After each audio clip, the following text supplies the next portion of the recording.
الذي علم بالقلم علم الإنسان ما لم يعلم. وقال رسول الله صلى الله عليه وسلم خيركم من تعلم القرآن وعلمه أو كما قال عليه الصلاة والسلام. صدق الله العظيم وصدق رسوله النبي الكريم ونحن على ذلك لمن الشاهدين والشاكرين والحمد لله رب العالمين. আজকে আমরা একটা গুরুত্বপূর্ণ বিষয় নিয়ে উপস্থিত হলাম। আজকের যে গুরুত্বপূর্ণ বিষয়, ধারাবাহিক আলোচনার আজকের আলোচ্য বিষয় হলো ভাষা ও কণ্ঠের দক্ষতা উন্নয়ন করা। একজন শিক্ষক হিসেবে এটা খুবই জরুরি। ভাষা উন্নয়ন, ভাষার উন্নতি করা, ভালো ভাষা প্রয়োগ করা, কণ্ঠের দক্ষতা উন্নয়ন করা, চেষ্টা করা আর কি ভালো কণ্ঠ দিয়ে, ভালো ভাষা, সুন্দর ভাষা দিয়ে ছাত্রদের সাথে মেশা। কারণ সকল ছাত্রই তার শিক্ষক থেকে ভালো আচরণ, ভালো ভাষা, ভালো কথা সব শিক্ষকের, সব শিক্ষার্থীরাই চায়। এটা আমাকে দিতে হবে, এটা আমার জন্য দেওয়া খুবই জরুরি। এর মধ্যে আছে পরিষ্কার উচ্চারণ যেন অর্ধেক মুখের ভিতরে অর্ধেক মুখের বাইরে এরকম যেন না হয়। যা বলবো পরিষ্কার কথা বলবো। শব্দ চয়ন, সুন্দর শব্দ চয়ন করা, আত্মবিশ্বাসী ভঙ্গিতে কথা বলা, আর ক্লাসে আবেগের ব্যবহার করা, কিছু আবেগ, বিবেকের সাথে কিছু আবেগও ব্যবহার করা। এর দ্বারা অনেক উপকার হবে। এক নম্বর হলো পরিষ্কার উচ্চারণ। তো পরিষ্কার উচ্চারণ আমি কীভাবে করবো? মানে অর্ধেক কথা যেন আমার মুখের ভিতরে, অর্ধেক কথা মুখের বাইরে এরকম যেন না হয়। আমার মুখের ভাষার উচ্চারণ যেন পরিষ্কার হয়। তো আমি এটা কীভাবে করবো? একজন শিক্ষককে অবশ্যই পরিষ্কার ও সঠিক ভাষায় কথা বলতে হবে, গ্রাম্য ভাষায় না। আমি প্রত্যেক মানুষের একটা এলাকা ভিত্তিক ভাষা আছে, গ্রাম্য ভাষা আছে। শিক্ষা প্রতিষ্ঠানে গ্রাম্য ভাষা ব্যবহার না করে সঠিক ভাষা ব্যবহার করা, সঠিক বাংলা ভাষা ব্যবহার করে ছাত্রদের সাথে কথা বলা, সঠিক উচ্চারণে কথা বলা, যাতে শিক্ষার্থীরা সহজে বুঝতে পারে। শিক্ষার্থীদের সহজে বোঝানোর জন্য সঠিক ভাষায় কথা বলা। হ্যাঁ, মাঝে মাঝে দুই একটা আঞ্চলিকতা চলে আসতে পারে, এটা চলে আসা স্বাভাবিক, অস্বাভাবিকের কিছু না। কিন্তু অধিকাংশ সময় যেন আমার সঠিক বাংলা ভাষা, সঠিক ভাষা যেন আমার মুখ থেকে উচ্চারণ হয়, এটা আমার দিকে খেয়াল রাখতে হবে। মাঝে মাঝে দুই একটা আঞ্চলিকতা চলে আসে, এটা সমস্যা নেই, এটা আসতেই পারে, এটা আসবে। ধীরে ধীরে এবং স্পষ্টভাবে কথা বলা, ধীরে কথা বলা, আস্তে আস্তে কথা বলা, তাড়াহুড়া করে না কথা না বলা, এবং স্পষ্টভাবে কথা বলা। ছাত্রদের সাথে যা বলবে স্পষ্টভাবে বলে দেওয়া। জটিল শব্দগুলো প্র্যাকটিস করে সঠিকভাবে উচ্চারণ করা। কিছু কিছু জটিল শব্দ থাকতে পারে বইয়ের মধ্যে, কিতাবের মধ্যে। এই সমস্ত শব্দগুলো অধ্যয়ন করা, মোতালার মাধ্যমে জটিল শব্দগুলো প্র্যাকটিস করে সঠিকভাবে উচ্চারণ করার চেষ্টা করা, যাতে করে ছাত্রদের সামনে ওই জটিল শব্দটাও সহজভাবে উপস্থাপন করা যায়। এজন্য অধ্যয়ন করা, মোতালা করা, আমরা আমাদের ভাষায় বুঝি মোতালা করা। জটিল শব্দগুলো বারবার প্র্যাকটিস করে সঠিক করা, সহি করে নেওয়া। প্রয়োজনে বাক্যগুলো ছোটো ছোটো ভাগে ভাগ করে ফেলা। কিছু যদি এমন হয় যে আজকের পড়ার মধ্যে জটিল শব্দ বেশি, ছাত্রদের জন্য সমস্ত শব্দগুলো উচ্চারণ করা কঠিন হয়ে যাবে, তাহলে কয়েকটা ভাগে ভাগ করে ছাত্রদেরকে বুঝাইলে ছাত্রদের জন্য সহজ হবে। ছাত্রদেরকে বুঝাইতে গিয়ে যা করতে হয় তাই করা, অর্থাৎ কয়েকটা ভাগে ভাগ করে যদি পাঠে যদি আমি বুঝাই, ধাপে ধাপে যদি আমি বুঝাই, তাহলে কঠিনগুলোও ছাত্ররা গ্রহণ করতে তারা আগ্রহী হবে। এর উদাহরণ হলো যেমন এনভায়রনমেন্ট শব্দটি স্পষ্ট শব্দে ভেঙ্গে উচ্চারণ করা। এনভায়রনমেন্ট বলে উচ্চারণ করা, যাতে করে ভুল বুঝাবুঝি না হয়। যেমন এনভাইরনমেন্ট একটা শব্দ। এনভাইরনমেন্ট শব্দটা পুরোপুরি বলতে গেলে ছাত্র বুঝবে না, এজন্য ভেঙে ভেঙে প্রথমে বানান করে দিয়ে তারপর উচ্চারণ ভেঙে ভেঙে। এনভাইরনমেন্ট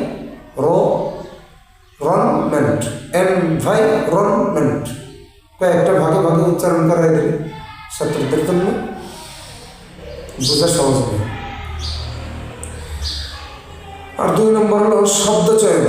শব্দ চয়ন কি? শিক্ষকের ভাষা সঠিক করা, প্রাসঙ্গিক শব্দের ব্যবহার শিক্ষার্থীর শেখার গুণগত মান বাড়ায়। শিক্ষকের ভাষা সঠিক করা, ভাষা শুদ্ধ করা, শুদ্ধ ভাষায় কথা বলা, নিজের শুদ্ধ ভাষায় কথা বলা এবং প্রাসঙ্গিক শব্দের ব্যবহার করা, এটা শিক্ষার্থীদের শেখার জন্য গুণগত মান বাড়ায়। এর জন্য কিছু কৌশল হলো যে সহজ এবং বোধগম্য শব্দ ব্যবহার করা, সহজ শব্দ ব্যবহার করা, বোধগম্য শব্দ ব্যবহার করা। যে সমস্ত শব্দ ব্যবহার করলে ছাত্ররা বুঝবে এরকম কিছু কথার মধ্যে এরকম কিছু শব্দ ব্যবহার করা। শিক্ষার্থীদের বয়স এবং দক্ষতা অনুযায়ী ভাষা নির্বাচন করা, শিক্ষার্থীদের বয়স অনুযায়ী কিছু ভাষা ব্যবহার করা। ছোট ছাত্র প্লে নার্সারির বাচ্চা যদি হয় তাহলে তাদের সাথে যদি ইংরেজি কথা বলতে চাই তাহলে ইংরেজিতে সে কথা বুঝবে না, বাংলা ভাষায় আমি বুঝাই দিতে হবে, বাংলা ভাষায় স্পষ্ট ভাষায় তার সাথে কথা বলতে হবে। 4, 5 বা 6, 7 ছাত্রছাত্রী যদি তার থাকে তাহলে তারা কিছু ইংরেজি বুঝে তাদের সাথে কিছু ইংরেজিতে কথা বলা যাইতে পারে। অনাকাঙ্ক্ষিত কিছু জটিল শব্দ থাকতে পারে, এই সমস্ত শব্দগুলো এড়িয়ে যান, এই সমস্ত শব্দগুলো ব্যবহার না করে কিছু সহজ শব্দ বলার মধ্যে কথার মধ্যে ব্যবহার করা। এর উদাহরণ হলো যে শব্দের পরিবর্তে বলা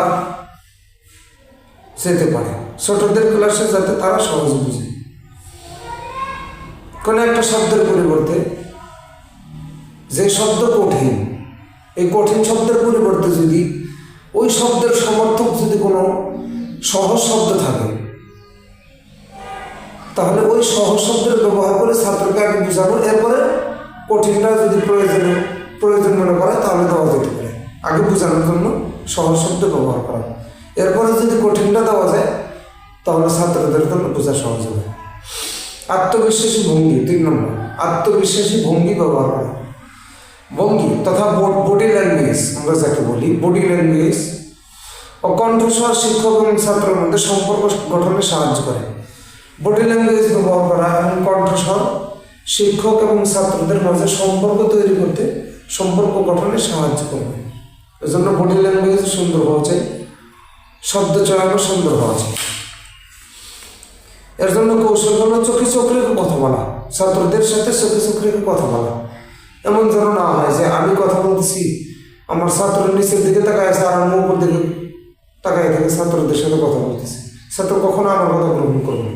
সেজন্য প্রত্যেকটা ছাত্রের চোখের দিকে চোখ রাখিয়ে কথা বলতে হবে। দাঁড়িয়ে বা বসে ভঙ্গি রাখা, দাঁড়িয়ে বা বসে এমন ভঙ্গি রাখা বা আত্মবিশ্বাস প্রকাশ করবে। দাঁড়িয়ে এমন কোনো ভঙ্গি রাখা বা বসে এমন কোনো ভঙ্গি রাখা যে ভঙ্গিতে শিক্ষকের প্রতি ছাত্রদের আত্মবিশ্বাস তৈরি হয়, এমন কোনো ভঙ্গিতে বসা বা দাঁড়িয়ে থাকা। হাত ও মুখের অভিব্যক্তি ব্যবহার করা ক্লাসে গুরুত্ব বাড়ানোর জন্য। হাত দিয়ে ইশারা করা, মুখের ইশারা, চোখের ইশারা, হাতের ইশারা ক্লাসে গুরুত্ব বাড়ানোর জন্য এগুলো ব্যবহার করা। এর উদাহরণ হলো গুরুত্বপূর্ণ পয়েন্ট বলার সময় হাত দিয়ে হাইলাইট করা। গুরুত্বপূর্ণ একটা পয়েন্ট ব্যবহার করার জন্য হাত দিয়ে হাইলাইট করা, বোঝানো, যাতে করে ছাত্রদের মনোযোগ থাকে। ক্লাসে আবেগের ব্যবহার 4 নম্বর, ক্লাসে আবেগের ব্যবহার। শিক্ষক যখন আবেগ ও উৎসাহের সঙ্গে কোনো বিষয় পড়ান তাহলে ছাত্রদের মধ্যে আগ্রহ এবং অংশগ্রহণ বৃদ্ধি পায়, ছাত্রদের মধ্যে আগ্রহ বৃদ্ধি পাবে এবং অংশগ্রহণ বৃদ্ধি পাবে। এর কৌশল হলো গল্প বলার সময় আবেগ ফুটিয়ে তোলা, গল্প বলার সময় আবেগ ফুটিয়ে তুলতে হবে।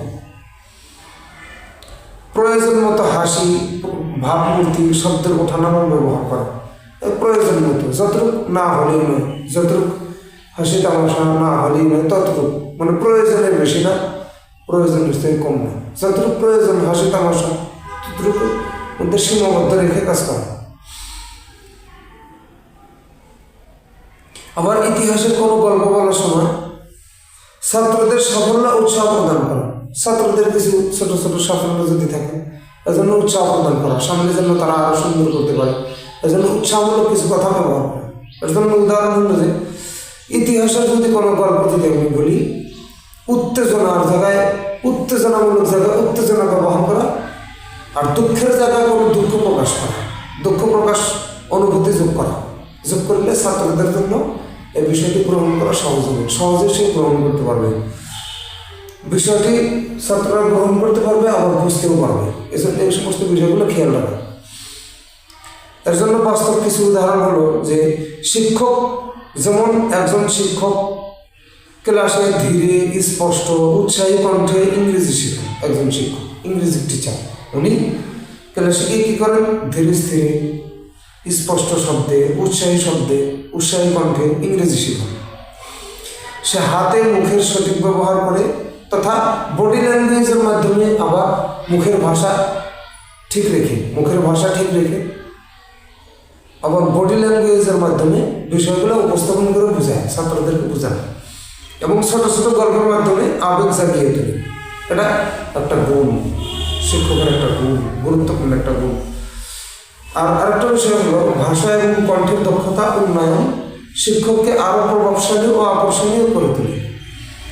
ভাষা, কণ্ঠের দক্ষতা উন্নয়ন করা শিক্ষককে আরও প্রভাবশালী করে তুলবে এবং আকর্ষণীয় করে তোলে। পরিষ্কার উচ্চারণ, সঠিক শব্দচয়ন, আত্মবিশ্বাসী ভঙ্গি ও আবেগের সঠিক প্রয়োগ শিক্ষার্থীদের শেখার আগ্রহ ও ফলাফল বাড়ায়। তাহলে আজকে যে আমাদের আলোচনার মূল বিষয় ছিল, হলো ছাত্র শিক্ষকের ভাষা এবং কণ্ঠের দক্ষতা উন্নয়ন করা, পরিষ্কার উচ্চারণ করা, শব্দ চয়ন করা, আত্মবিশ্বাসী ভঙ্গি ব্যবহার করা, ক্লাসে আবেগের ব্যবহার করা। এই বিষয়গুলো নিয়ে আজকে আমাদের আলোচনা ছিল। কীভাবে আমরা ক্লাস করব, তো আজকে আমাদের বিষয় এই পর্যন্তই। ইনশাআল্লাহ পরবর্তী কোনো ভিডিওতে দেখা হবে ইনশাআল্লাহ। এ পর্যন্ত চ্যানেলের সাথেই থাকবেন, চ্যানেলের সাথে নিজেরাও অ্যাড হবেন। পরবর্তী আরও কিছু ভিডিও পাওয়ার জন্য, আরও গুরুত্বপূর্ণ ভিডিও পাওয়ার জন্য সবাই অ্যাড হবেন। আর কমেন্ট বক্স খোলা আছে, কমেন্ট করবেন ইনশাআল্লাহ। লাইক করবেন, কমেন্ট করবেন, শেয়ার করে দেবেন, নিজেও দেখবেন, আপনার অন্যান্য বন্ধু বান্ধবদের যারা টিচার হিসেবে আছে তাদেরকে দেখার সুযোগ করে দেবেন।